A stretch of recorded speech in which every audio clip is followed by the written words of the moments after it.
That's your KBLA Sports Minute. I'm Ray Richardson on KBLA Talk 1580. Climate is king. At KBLA Talk 1580, we believe that caring for the community means caring about the climate. You might have heard that we announced a pretty bold 12-month, $2 million campaign to do 4 things. Increase climate literacy, turn up the volume on communities of color in the climate conversation, connect everyday people with the resources they need to survive and thrive, and highlight frontline climate justice crusaders of color throughout this year. KBLA Talk 1580 will be bringing you insightful interviews on all of our shows to help raise your climate IQ.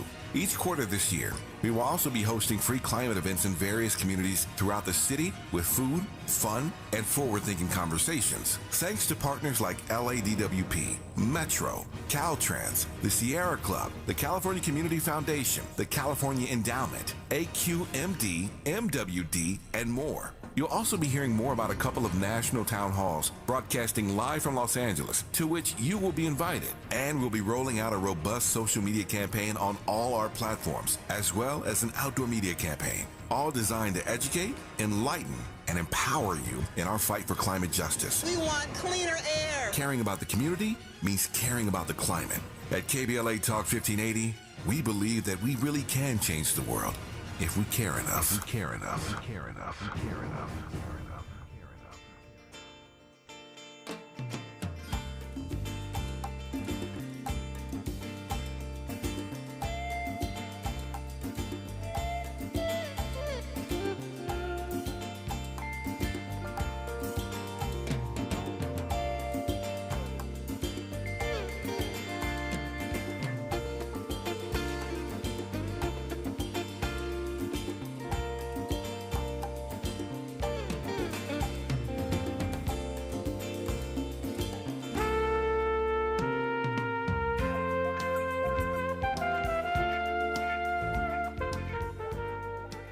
I'm Tavis Smiley. In this hour, our final hour today, 2 more conversations. On the backside of this hour, media executive Neil Nelson introduces us to Desta.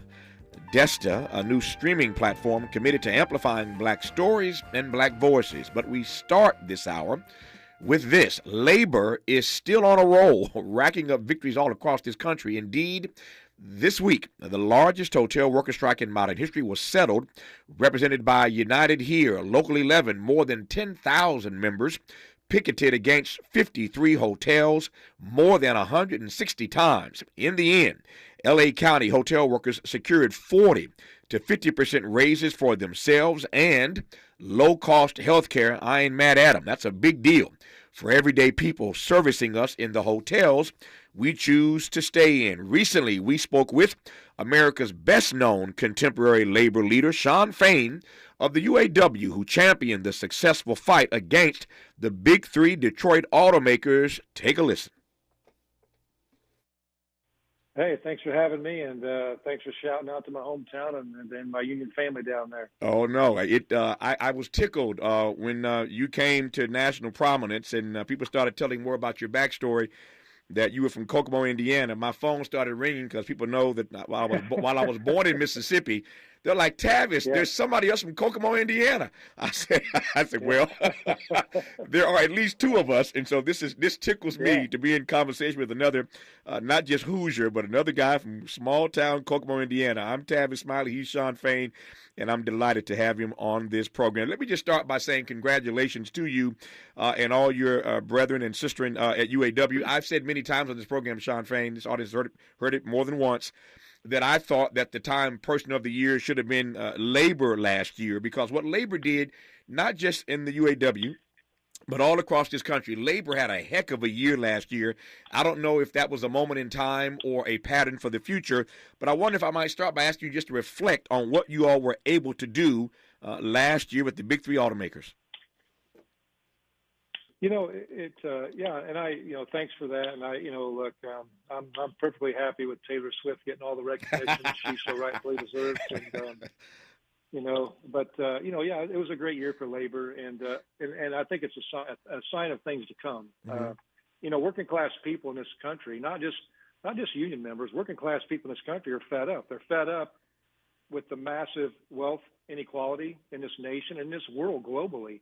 And I think, when you saw these labor fights last year, whether it was the SAG-AFTRA, whether it was the Teamsters, whether it's the UAW, it's the same issue. And even when you go outside of unions, I mean, working class people are all feeling the same thing. They've been left behind. They're scraping to get by, having to stretch a dollar further and further, all at the hands of two words: corporate greed. And it's got to stop. We got to turn this around. And so, we really, our fight in the Big Three, it's been time for change for decades.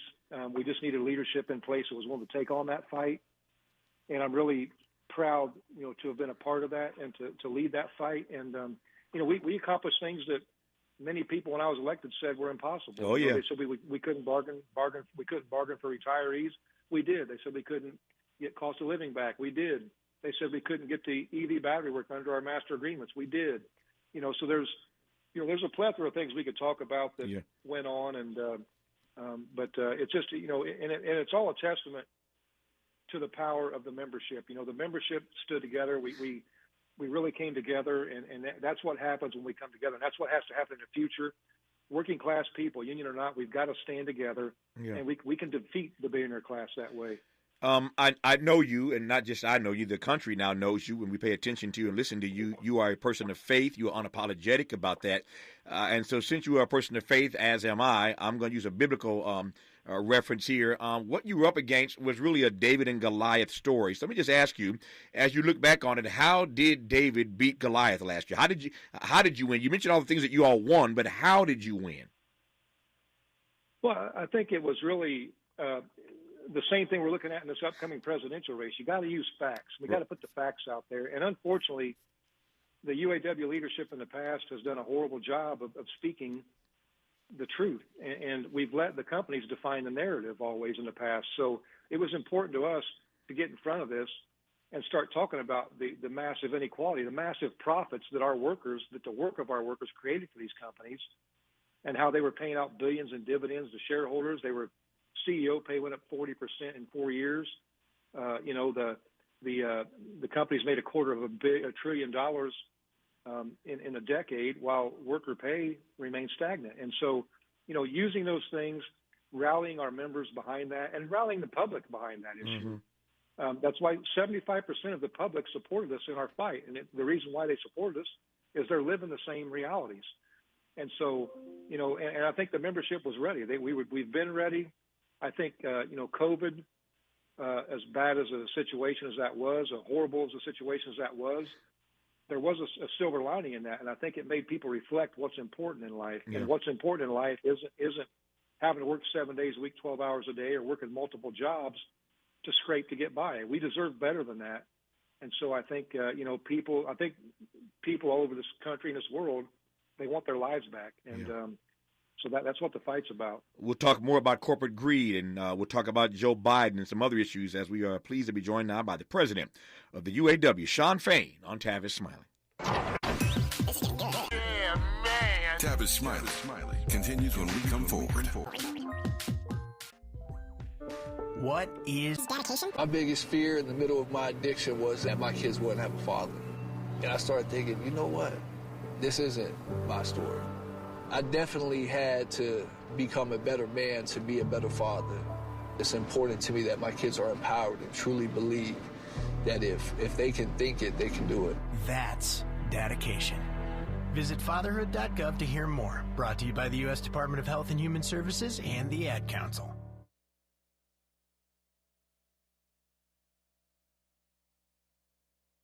Did you know there is a healthcare system serving our community whose vision is health for a better world?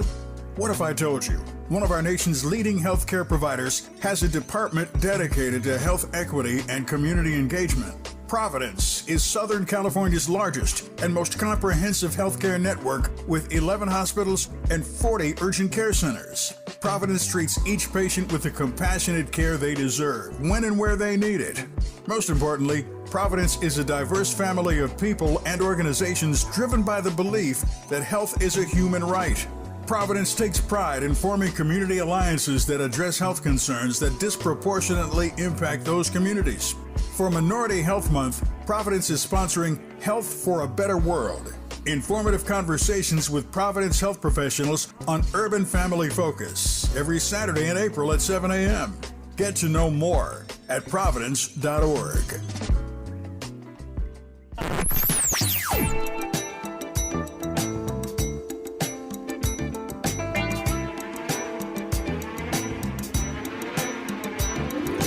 This is KBLA Talk 1580. Talk radio. That's music to your ears.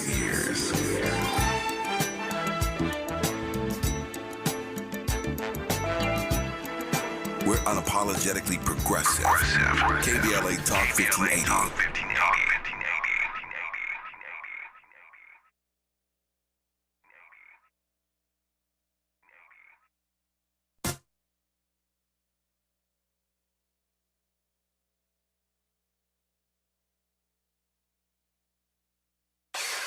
Who do you trust to get at the truth? Tavis Smiley. That's who. The conversation continues right now. It does indeed, with the president of UAW, Shawn Fain, talking.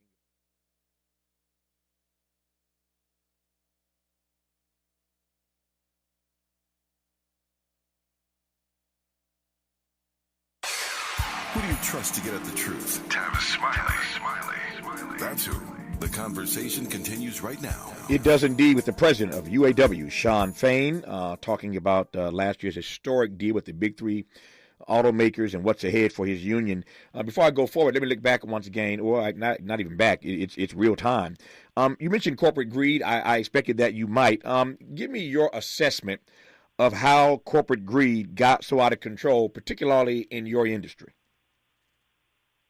Well, I think it's been happening over the last 40 years, honestly, since Reagan took over as president. Mm-hmm. I think that was the beginning.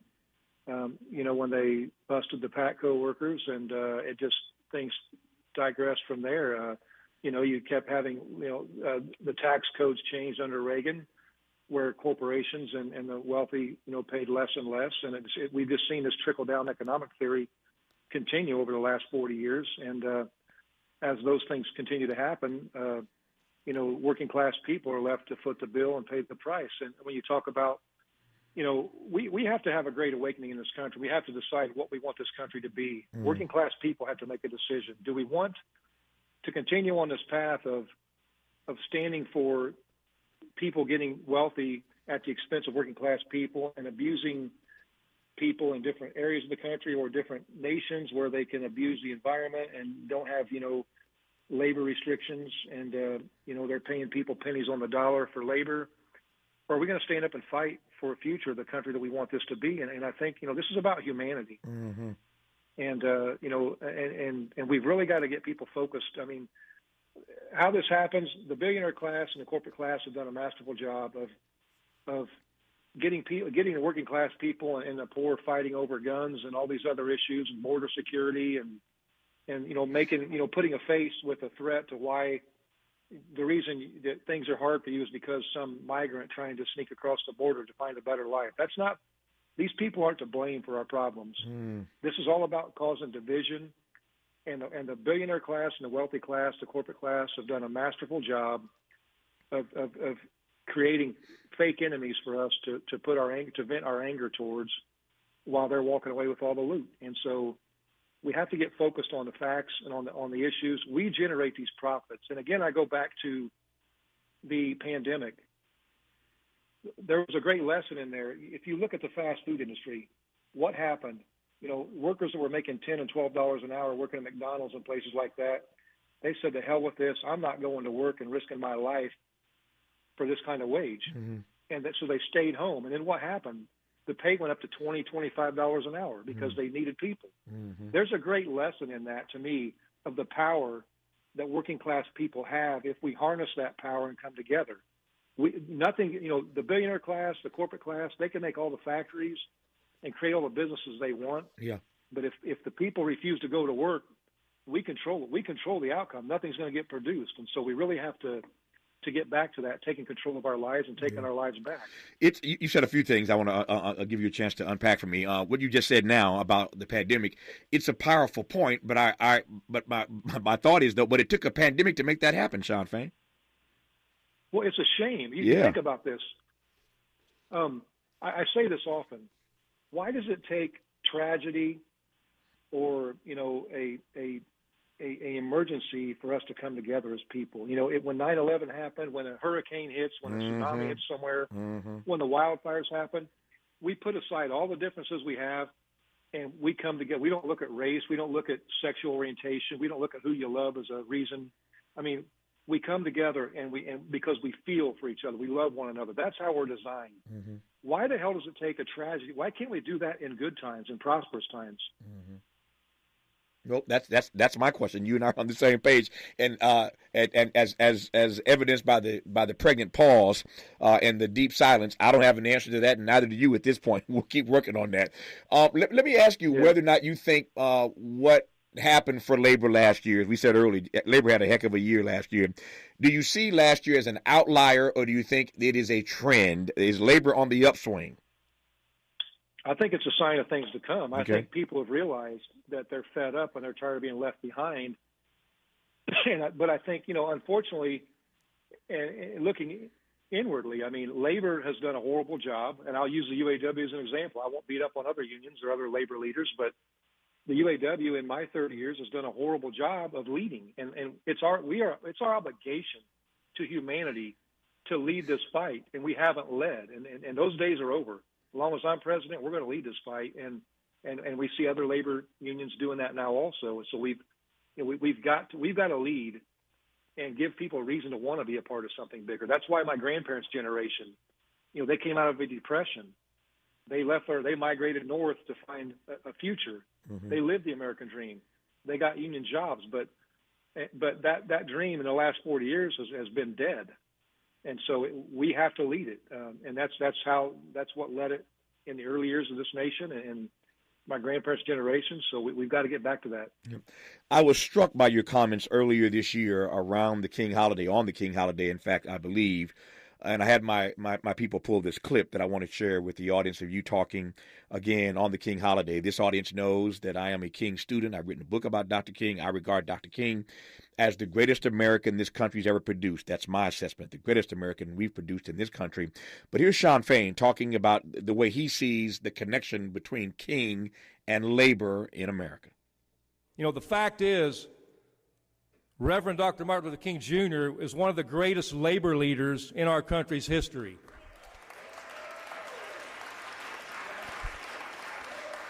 He wasn't president of any union, and they don't call him a labor leader in history books. But the struggle for economic and social justice on and off the job was a core part of the story of them and the vision of Dr. King. As a labor leader myself, I see King as a direct inspiration and a guiding light of the 21st century union movement. My view, Sean Fain, is that the future of this experiment in democracy, this is my view, is inextricably linked to how seriously we take the legacy of Martin King. And by that legacy, I mean justice for all, service to others, and a love that liberates people. But tell me more about the way you see King's vision and the future of this democracy where labor is concerned, because you're right. When we think of King, most often we don't think of him as a great labor leader. Well, I mean, you think about his last campaign before he was murdered. I mean, he was standing up for sanitation workers. I mean, he was there with striking workers to speak and to support them. And, I say this all the time, the labor movement and the civil rights movement were inextricably intertwined, and they still are. As one goes, the other goes. And when you've seen labor increase, you saw improvements with the civil rights movement. But as you've seen the attacks on labor in the last 40 years, you've seen us regress, and now you see, voter suppression laws and all these attacks, on people's civil rights. And so everything we do, again, it just shows how intertwined we are and how we have to stand together. And Dr. King was a master at this, of we've got the division that is preached. I saw this the other night. It was on full display at the State of the Union address, and it just enraged me when the president recognized Betty Mae Fikes, spoke about this on this State of the Union address was on the 59th anniversary of Bloody Sunday. Mm-hmm. He recognized Betty Mae Fikes, the voice of Selma. Sure. And I purposely watched the room because Republicans weren't standing for very much of what was said that night. Now, I'm sorry, but when a woman like that was introduced and recognized, and I will say this, the majority of the room stood, but there were a handful of people that did not stand, and one of them had that red MAGA hat on. And I'd say that says it all about what those people are about. And I'm sorry, but if you can't stand and recognize the sacrifice Betty Mae Fikes and these people made, then you're a disgusting human being, in my opinion. And so, but Dr. King, I look at so many leaders in the civil rights movement. John Lewis is one of my favorite Americans of all time. Yeah. Love the man. And the fact that, these people took beatings and they were willing to do whatever the hell it took. I talk a lot about Malcolm X in some of my speeches I've given about in our contract campaign. I use Malcolm X, a quote from him is, people will they'll tell you they believe in freedom, but in the next word will say what they won't do to get it. That person doesn't believe in freedom. And I would tell our members, it's the same thing with us. You can't say you want a great agreement, but then say what you aren't willing to do to get it. So, everything we do is so intertwined, and we have to stand together. We cannot let the powers that be divide us over race, over, like I said, sexual orientation, over where our borders are. We have to be united as a human race, and that's how we win this fight. I got 5 minutes left with you, and I want to cover a few more things here. To your point about the president's address the other night, we all saw you in the gallery with the First Lady. You were a guest of the First Family at the speech the other night, and it was good to see you on the big screen. Let me just ask you very quickly to tell me about Joe Biden and labor. It's going to be a tough race this year, but talk to me about Biden and how he's done on labor issues. Well, look, it's when I took over as president, there were some concerns I had with where we were headed as a union, and I met with the president early on and was very clear about our expectations, and but this is the testament of what leadership is. Joe Biden and his team went to work. They didn't complain. They didn't piss and moan and say, "Oh, we can't do this, can't do that." They asked, "How can we help? How can we help? How can we make this work?" We worked with the Department of Labor, Julie Sue, even Trade Ambassador Catherine Tai. President Biden had his team working with us, and we solved problems. We got this the EV battery, electric vehicle battery industry reined in under control, where it's going to be a just transition now. We saved the community in Belvedere, Illinois, that was written off for dead, where a plant was closed, and now there's going to be 2 plants built there. That's a president that gets it, and that's what leadership does. That's our choice in this election. You've got a current president that spent his life serving others and standing with working class people, and you've got the other candidate who has spent a lifetime serving himself and standing up for the billionaire class. And which is never more evident than in Trump's tax cuts for the rich under his presidency. 80% of the benefit of those tax cuts went to the top 1%. And all of us working class people, the ones that did get it, I didn't get a tax cut, but some working class people did. Yeah. All those tax cuts are expiring this year. But the ones for the billionaire class and the corporate class keep on going in infamy. So, when those tax cuts happen, when people realize this year when they file their taxes, they're not getting the same break, they need to channel that anger where it belongs. It belongs on Donald Trump. Mm. And but Joe Biden, he proved that night to me. He made it very clear that there's only one candidate for president that can lead. Leadership is about listening. It's not just about giving edicts and direction. Joe Biden listened to labor and worked with us. Yeah. Donald Trump just wants to give out barking orders, and then if you don't like it, he'll say you're fired. That's his 2 favorite words. Yeah. Let me close with this. I got about 3 minutes left. I'll give all of it to you. I've been doing this for a few years of my life as a broadcaster on television, radio, and author and all that stuff. And I've seen a few labor leaders come and go. in a bunch of different unions, and I have never, Sean Fain, seen anybody like you. As I said, we're both from Kokomo, so maybe that makes us both strange, but I've never seen anybody quite like you. I mean, you talk about humanity. Here you are, a labor leader at UAW, talking about Israel and Hamas. You are very unapologetic about putting your faith forward. I ain't never seen a labor leader quite like you, man. Talk to me about the way your indoctrination impacts the way you lead UAW. Well, I think it's just our life experiences. We all have our own life experiences that we go through, our trials. I mean, I was as a young father, when I had my first child, I mean, I was going through an apprenticeship. We were laid off a lot. I was on unemployment, getting $80 a week unemployment, which you couldn't even buy groceries with back then. And we ended up getting on government. We got WIC to get formula and diapers for our firstborn child. I don't forget those times. And, but I throughout my walk, I've, definitely rely on my faith. And first thing I do every day when I get up is I do a daily reading and I pray. And I never apologize for that. That is what, unfortunately, one party has tried to hijack religion for years. Yeah. And everything that they stand for is antithesis to what religion's about. I mean, the Bible I read is about love of your fellow human being. It ain't about I got mine and screw you. The Bible I read, what's the greatest commandment? When the lawyers tested Jesus, it was love the Lord your God with all your heart, all your soul, all your mind. And the second one is like it. Love thy neighbor as thyself, meaning love your fellow human being. And when I see things like are going on with the border security debate, these people are no different than when I see a Mexican or someone from South America trying to cross the border, they're not my enemy. They're a destitute, desperate human being trying to find a better life. They are no different than my grandparents.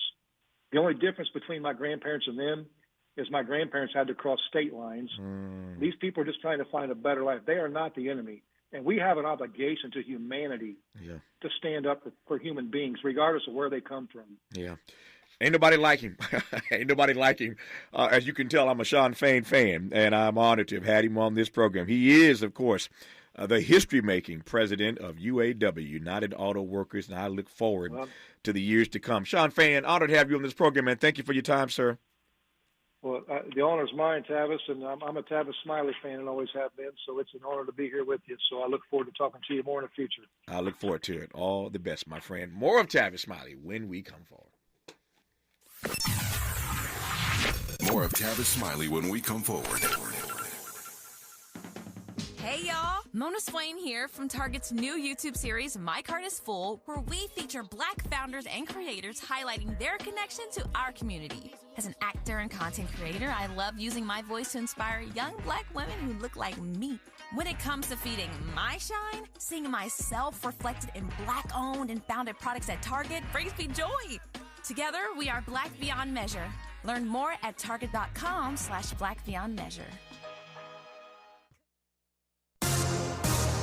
I'm Mike Moore. Here's the latest from the Black Information Network. Donald Trump is seeking to have his Georgia election interference case dismissed on First Amendment grounds. Trump's lead attorney is arguing in court today the indictment should be thrown out because the former president's actions related to the 2020 election were political speech and advocacy protected by the First Amendment. Trump and 18 others were indicted by Fulton County District Attorney African-American Fonnie Willis for their alleged efforts to overturn Trump's 2020 election defeat in the state. Motown legend Martha Reeves has been honored with a star on the Hollywood Walk of Fame. The African-American singer and former member of the Detroit City Council had to raise $50,000 of the $75,000 fee for the honor, which was unveiled yesterday in Los Angeles, California. And that's the latest. I'm Mike Moore from your 24/7 news source, the Black Information Network and BINnews.com. Need an accident attorney by your side? All you got to do is call the Accident Guys. Injured in a car accident or at work? The Accident Guys have helped over 5,000 injured clients with an impressive winning record. This is the KBLA Sports Minute with Ray Richardson. The Lakers won their fifth straight, a 12-point win last night at Memphis. Rui Hachimura dropped a career-high 7 3-pointers. He finished with 32 points. Kawhi Leonard made a clutch block just before the final buzzer to help the Clippers hold on for a 1-point win at Philadelphia. Paul Paul George had 22. One of the roads to the NCAA Men's Basketball Final Four goes through L.A. The West Regional semifinals are today at Crypto.com. Arizona and Clemson tip off at 4 p.m., followed by North Carolina and Alabama at 6:30. Baseball is back. It's opening day today for the Dodgers and Angels. The Angels are in Baltimore. The Dodgers are at home against St. Louis. Only 2 black managers among Major League Baseball's 30 teams. Both are right here in Southern California. Ron Washington is in his first year with the Angels. This is season number 9 for Dave Roberts with the Dodgers. No debates, no speculation, just the info you need. That's your KBLA Sports Minute. I'm Ray Richardson on KBLA Talk 1580. We've got a lot to talk about.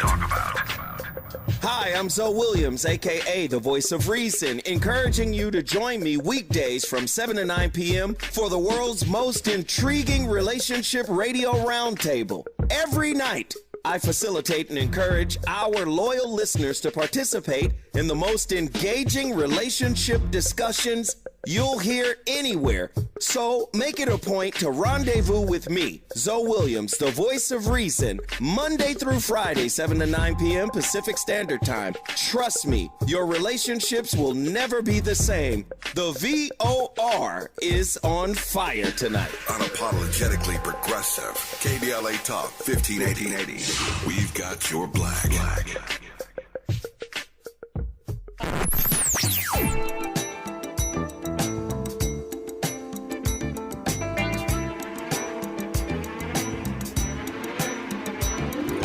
This is KBLA Talk 1580. Talk radio. That's music to your ears.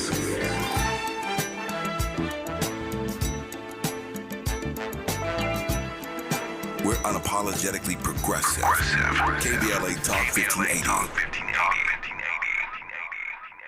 Need an accident attorney by your side? All you got to do is call the accident guys. Injured in a car accident or at work? The Accident Guys have helped over 5,000 injured clients with an impressive winning record. We must understand the politics of our community, and we must know what politics is supposed to produce. This election year, KBLA Talk 1580 is the place for politics. Unapologetically progressive politics. And we've got 2 of the best and brightest to help you cut through all the noise. Weekdays at 1 p.m., it's A More Perfect Union with Dr. Nee Cordelai-Corte. And at 4 p.m., it's Areva Martin in Real Time. He's the university professor and distinguished member of the White House Correspondents Association. She's a best-selling author and Harvard-trained civil rights lawyer. And they are both here every day to help guide you through all the this year, because you know it's going to get deep. Get your politics on weekday afternoons at 1 p.m. and 4 p.m. with A More Perfect Union, hosted by Dr. Nee Cordelai-Corte and Areva Martin in Real Time, only on KBLA Talk 1580. We've got your black.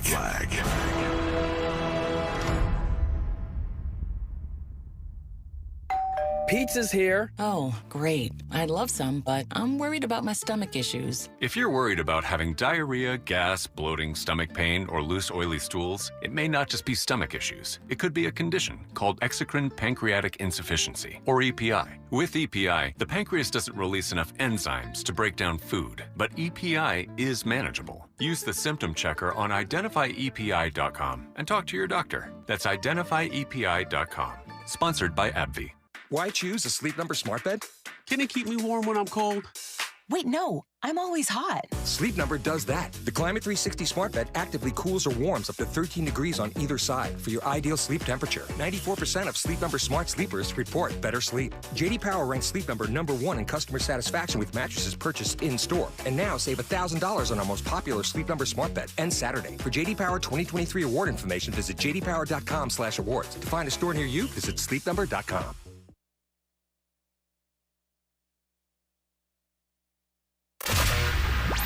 Smart talk for curious people just like you. You're listening to Tavis Smiley.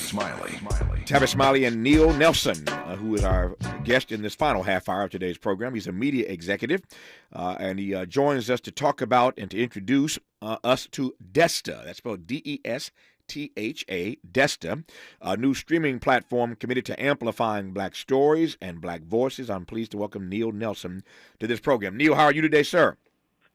I'm well. How you doing, Tavis? Man, if I complained, I'd be an ingrate. I'm doing the best I can, and thrilled to have you on in conversation. First of all, before I get to Desta, tell me about your backstory in this particular lane. I'm always curious as to how folk end up bringing us innovations, but the backstory oftentimes is even more interesting. So tell me about the backstory of one Neil Nelson.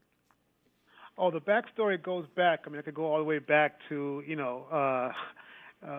Jamaica, 1980s.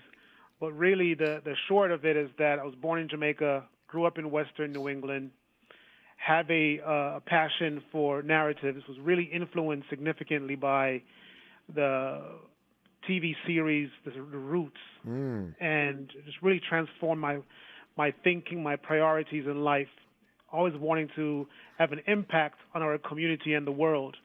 And so even though I studied engineering and math in college, shortly after entering corporate America, I decided that wasn't for me. I quit after 3 years in and pursued entrepreneurship, and media came after that because I wanted to pursue a career, a path where I could have maximum impact on the world. And I think media is perhaps the best vehicle that we have, short of religion, to transform hearts and minds. We'll talk about, that's a fascinating dichotomy, media and religion. I think I want to unpack that in a few minutes, but let me put a pin in that for right now.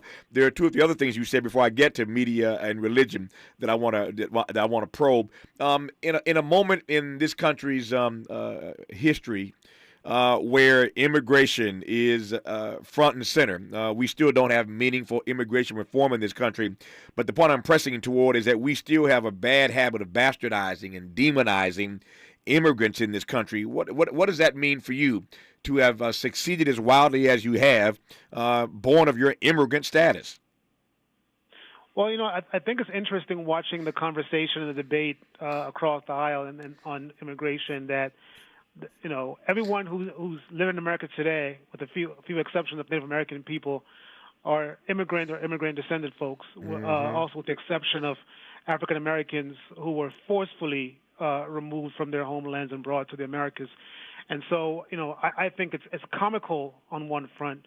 On another front, though, I think it's actually maybe something about folks not wanting to deal with their own history of how they came to be Americans, that they want to deny other folks the opportunity to come to this country to, pursue their life goals. But let me say this, too, though, that this is not the first time in human history that we've had folks migrating to greener pastures. All throughout human history, human beings have been migrating to wherever they think the metropole is, wherever they think there are better opportunities, whether it's Nile Valley civilization, West Africa, Rome, Athens, Beijing, it matters not. London, Paris, folks are going to always want to move to where their grass appears greener, and I think there's nothing that can stop that. Yeah.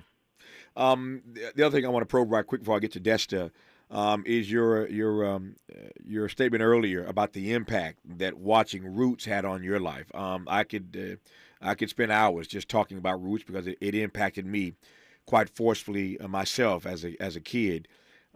Being exposed to that kind of history. It obviously set all kinds of records for network television. Alex Haley's masterful and magisterial piece called Roots on ABC for multiple nights, and there was a massive snowstorm. God works in mysterious ways. A massive snowstorm in this country that shut most of the country down, a good part of it, and people were forced to stay home, and so the ratings on that thing went through the roof. And it really did, in fact, change the discourse in this country about the contributions of Africans and African Americans. But what impact did Roots have specifically on you since you took note of it? I got to it late. I got to it in the early 90s. Yeah. And let me say that, as a child in Jamaica, we knew that we were brought to Jamaica vis-a-vis the Atlantic slave trade, and that we were enslaved, or sisters were enslaved there. But the concrete and real nature in which that series brought it home, I never saw that before. I was 11 years old, and I remember watching it, in Springfield, Massachusetts, where I grew up. And I remember watching the first episode and crying, like bawling at 11, and going into my room and just saying, God, why did you let this happen to our people? And what are you going to do about it? What are you going to do about it? And so being raised as a Pentecostal Christian, we believe that God intervenes in the world through people. And I said, if you will let me do something about that, if you will help me to do something about that, then I will do my best.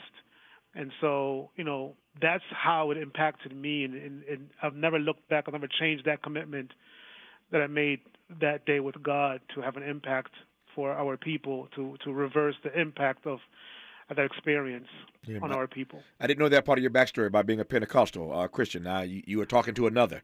That is the okay. That is the backstory of my life, and not just backstory. It is my life. So I'm always fascinated to be in conversation with those who are Pentecostal, because in many respects it challenges that faith tradition, challenges the way we see the world. Many people see it as being boxed in. By the faith. You know exactly what I mean by that. So let me just ask a quick question about that, since you went there. Again, I'm always following you. How has being a child of that faith tradition impacted your journey in the secular world? You take my point, do you not? Yes, completely. Look, I think that to your earlier point about being boxed in, I think that it focuses you. Strictures focus the mind. When you know that these things are not for me, and I can't do them because of my commitment to a greater power, a greater purpose, then I narrow my focus on the things that I can focus on. And for me, it's been my career and my cause, which I believe is uplifting of people of African descent throughout the world. And what that has done for me is that it has given me the confidence, right? It's given me the cultural resources, the cognitive resources to persevere in the face of obstacles. And you know the most of us the obstacles that we have to face in the media industry in this country in building organization and growing, sustaining them. Oh, yeah. And so that faith, that confidence, that belief that God is acting through me in the world, and that I have an obligation to do the right thing and to not waver in the face of obstacles and opposition, has been at the core of my story and really been the fundamental reason for my success. Well, that's rich. That's rich. I appreciate the testimony, as we say in our church. Exactly. I appreciate the testimony, brother. When we come forward, I want to probe and interrogate this other comment you made earlier about two of perhaps the most powerful forces in the world to change people. Dr. King once famously said, "You cannot legislate morality. Indeed, you cannot legislate it." But media is a powerful force. Religion is a powerful force. And yet I want to probe the media piece because it is so fragmented these days. I don't know, and maybe you disagree. I shouldn't say disagree. I just said I don't know whether or not I believe that media is still imbued with the kind of power that it once had, given how fragmented it is. So let's unpack that part, as we say, when we come forward. And then we'll get to talking about this new streaming platform committed to amplifying black stories and black voices. It's called Desta, and you'll hear about it from its founder and creator, Neil Nelson, when we come forward on Tavis Smiley. This is getting good. Yeah, man. Tavis Smiley continues when we come forward. What is dedication? My biggest fear in the middle of my addiction was that my kids wouldn't have a father. And I started thinking, you know what? This isn't my story. I definitely had to become a better man to be a better father. It's important to me that my kids are empowered and truly believe that if they can think it, they can do it. That's dedication. Visit fatherhood.gov to hear more. Brought to you by the U.S. Department of Health and Human Services and the Ad Council. Joey from Vermont, a farmer trying to get through the winter. Adriana from South Carolina, a single mother living paycheck to paycheck. Liam from Ohio, an injured father struggling to provide for his family. Hi, I'm Shanola Hampton, and I support the Feeding America network of food banks because they help provide over 6 billion meals to people in need each year. Learn more at feedingamerica.org. JP Morgan Chase is building on the investments in California to help close the racial wealth gap and build a more equitable future. Visit jpmorganchase.com/racial equity and get the tools to help reach your financial goals. My mom has taken up going to the park to practice yoga. My dad's going to a club, but not a book club, a salsa club. Finding new hobbies comes with age. My mom has started getting lost and not knowing where she's going. Becoming lost or disoriented doesn't. Confusion with time or place may be a sign of Alzheimer's. An early diagnosis can help improve the quality of life for your loved one. Learn the warning signs of Alzheimer's at 10signs.org. Brought to you by the Alzheimer's Association and the Ad Council. With no fees or minimums and no overdraft fees, banking with Capital One is the easiest decision in the history of decisions. Even easier than choosing Charles Barkley in a pickup game. We'll take Barkley. Ha! First pick!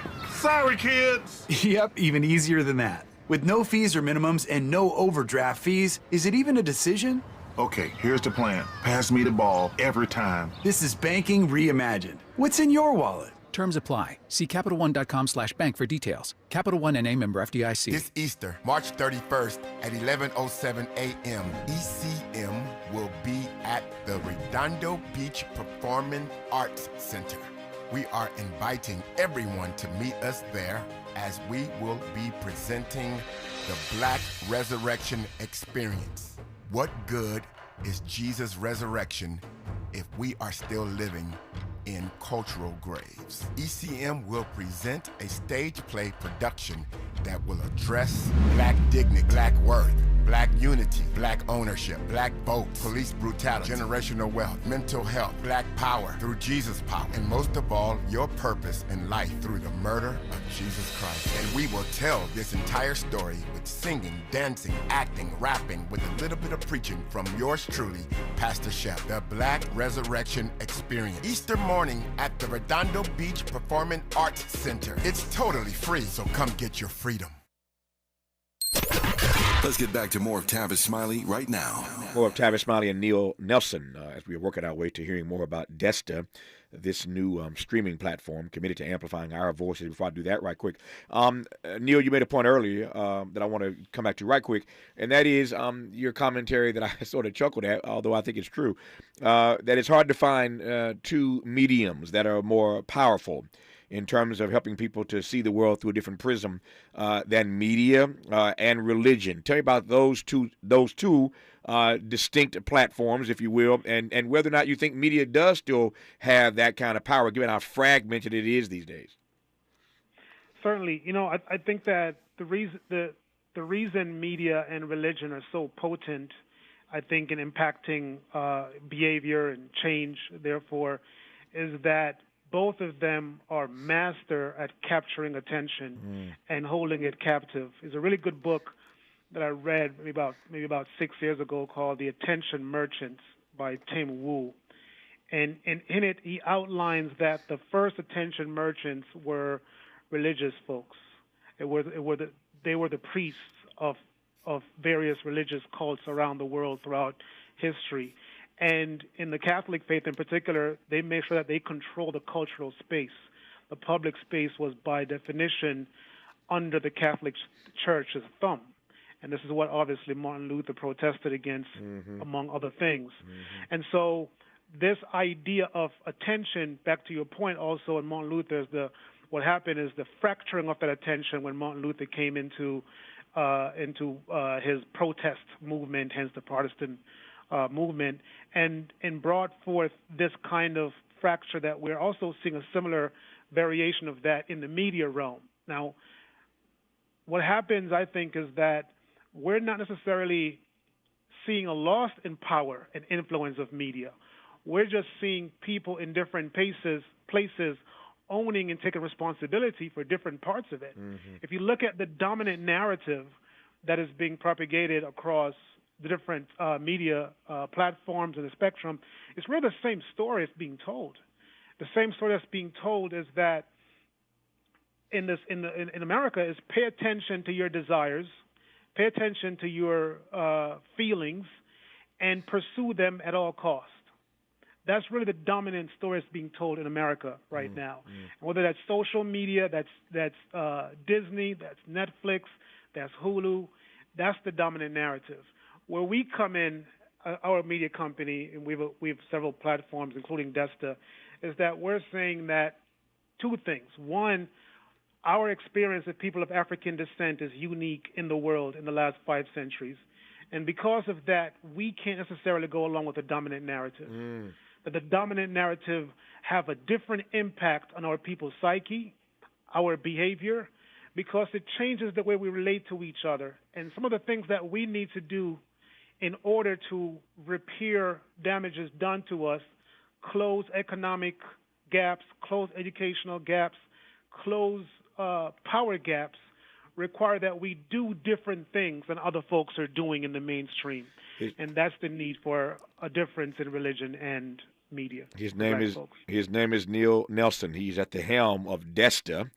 He's the CEO and founder of Desta and the Diamond Diaspora Media Group, an immigrant from Jamaica, as we mentioned earlier. He's now a media and technology executive who's built the Atlanta-based DDM Group to a $100 million company with no debt. Let me say that again. I'm stumbling now because that hits you, doesn't it? $100 million company with no debt. We'll talk more about Desta when we come forward in our remaining moments with Neil Nelson on Tavis Smiley. More of Tavis Smiley when we come forward. If you're like me, 60 and retired, making ends meet, especially here at the supermarket and drugstore, is tough. I'm so blessed to have found benefitscheckup.org. It's a free and confidential website from the National Council on Aging that connected me to $1,200 a year in programs that help pay for food, medicine, utilities, and more. Maybe it can help you. benefitscheckup.org. My daughter was diagnosed with a rare malignant rhabdoid tumor on the spine. They sent her straight to St. Jude. My hope was gone. But when you get there, everyone's like, hey, we're not going to give up. And when you see other people not giving up on your child, that makes all the difference in the world. When I found out I didn't have to pay, I was just grateful. They saved my baby's life. Finding cures, saving children. Learn more at stjude.org. Do you have both Medi-Cal and Medicare?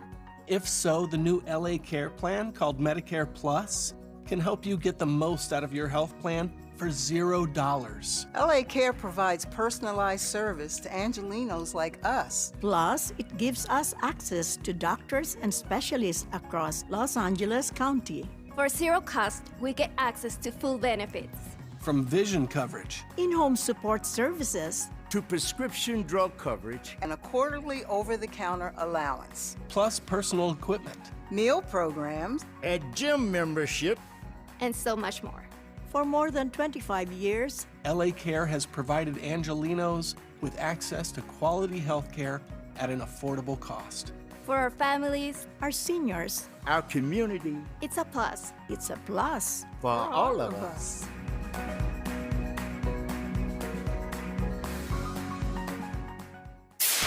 KBLA Talk 1580. We've got a lot to talk about. KBLA Talk 1580 reminding you that we keep us safe. Pro Football Hall of Famer and urban peace pioneer Jim Brown believed in just that. So he founded the Amera I Can Foundation for Social Change in 1988, focusing on at-risk and high-risk youth in underserved schools and juvenile detention facilities, as well as adult incarceration and reentry initiatives. The core of the Amera I Can program is its 15-chapter life skills curriculum. Mastery of these skills allows individuals to meet their academic potential, conform their behavior to acceptable societal standards, and improve the quality of their lives by equipping them with what they need to confidently and successfully contribute to society. Today, the foundation is led by its president, Monique Brown, who has been actively involved in the organization for more than 25 years. The Amera I Can Foundation continues its work in memory of its founder, actor, philanthropist, and NFL legend Jim Brown. To get involved or make a donation, please visit AmeriICanCommunity.partners. That's AmeriICanCommunity.partners. This is a community call to action from KBLA Talk 1580.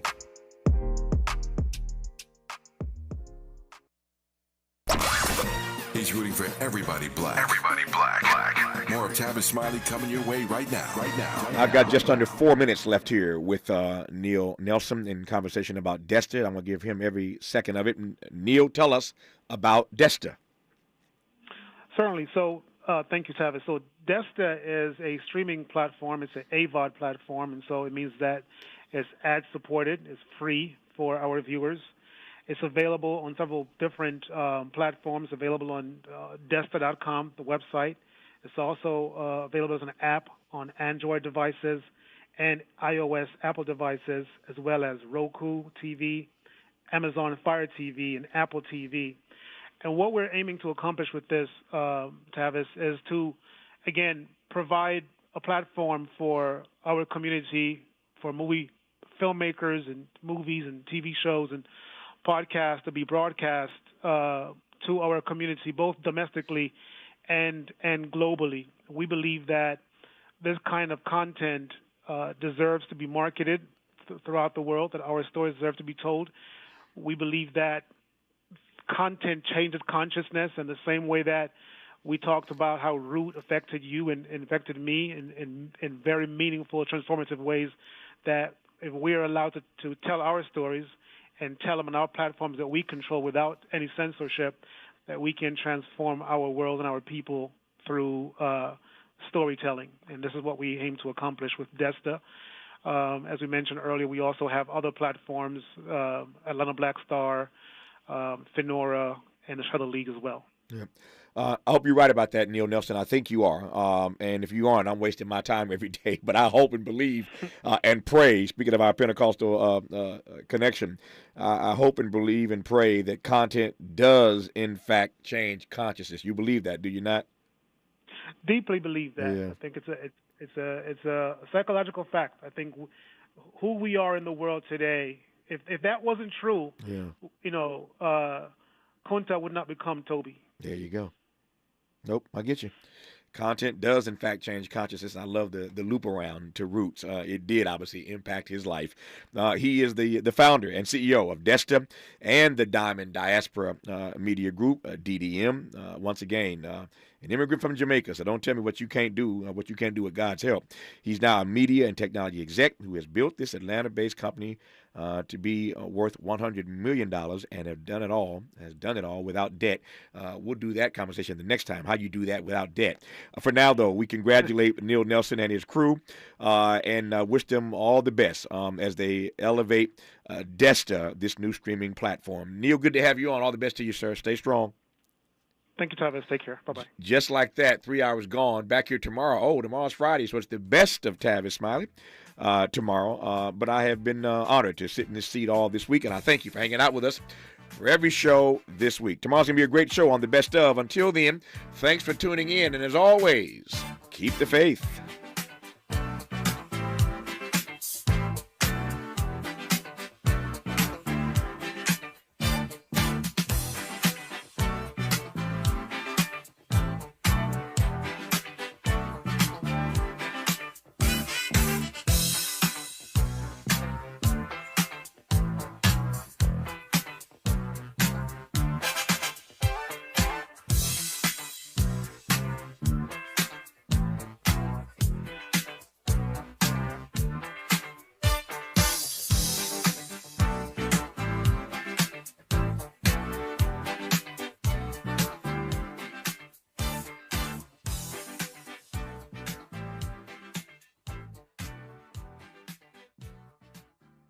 KBLA 1580 Santa Monica.